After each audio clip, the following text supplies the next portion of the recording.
So like I opened this panel up, as you can see here, the wires are pretty bad condition. There's a bunch of ripped wires, no idea where they go to.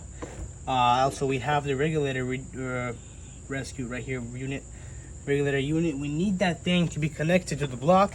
These wires, see the wires coming out. I don't know why these are cut now, but I'm gonna have to look at the diagram, how do these go and how do these connect to the regulator. So we're gonna have to find that out somehow. Right now I'm gonna take this bumper off, I mean the rear, I guess, little bumper, and take the plastics off to see what's going on underneath here.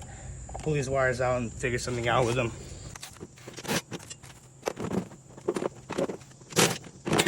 I looked in and I found a fuse box.